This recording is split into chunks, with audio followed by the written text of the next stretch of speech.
સાહેબ જે વાત કરી આજે મોબાઈલની, બરાબર છે, એ તો બહુ સાચી વાત છે. કારણ કે જ્યાં સુધી તમે પોતે ડિસિપ્લિન નહીં રાખો ને ત્યાં સુધી તમારે એક્ઝામ ક્લિયર કરવી ઇમ્પોસિબલ છે, બરાબર છે. એટલે સૌથી પહેલાં તમારા પોતાનામાં ડિસિપ્લિન હોવું જોઈએ.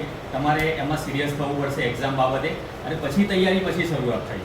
એટલે આ બે વસ્તુ તો પહેલાં ક્લિયર રાખો કે તમારે બહુ મોબાઈલ ઉપર આ થોડું, જ્યાં સુધી હવે એક્ઝામ ક્લિયર ના થાય જ્યાં સુધી રાખો નહીં ત્યાં સુધી આ બધું મોબાઈલ બધું સાઈડમાં મૂકી દો.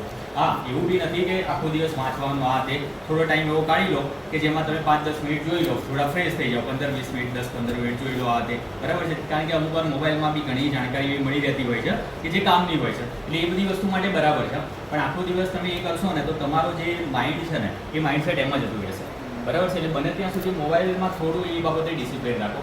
બીજી જે આ પહેલ છે 15 છોકરાઓની, એ બહુ બેસ્ટ વસ્તુ છે. ઘણા એવા છોકરા મેં જોયેલા છે કે ખરેખરમાં હોશિયાર હોય છે, અને એમનામાં કહેવાનો મતલબ કે એટલું કેપેબિલિટી નહીં હોતી કે એમના તૈયારી કરવી પડે. ક્યાંક ને ક્યાંક એ લોકો આ રીતે ડીમાર્ટમાં જતા હોય છે, કાં તો કંઈ માર્ટમાં જતા હોય છે, નોકરી કરે છે આખું 10 કલાક, અને ફરીથી એ 2-3 કલાક વાંચતા હોય છે, અને ત્યારે થોડા માટે રહી જતા હોય છે. તો આ બહુ બેસ્ટ વસ્તુ છે કે ઘણા એવા છોકરા હશે જેમને ધીરે ધીરે અને કદાચ સમજો કે 15-20, અત્યારે 15 છોકરા છે, એનો જે બેનિફિટ મળશે, રિઝલ્ટ મળશે, તો એ વધશે એ પ્રમાણે, બરાબર છે. એટલે કોઈ એવા છોકરાઓ હોય તમારા ધ્યાનમાં તો એ બાબતે તમે આવતા, બરાબર છે. Thank you. છોકરા કોઈને કંઈ કહેવું હોય, ફિયર દૂર કરવો હોય તો આ વસ્તુ જરૂરી છે.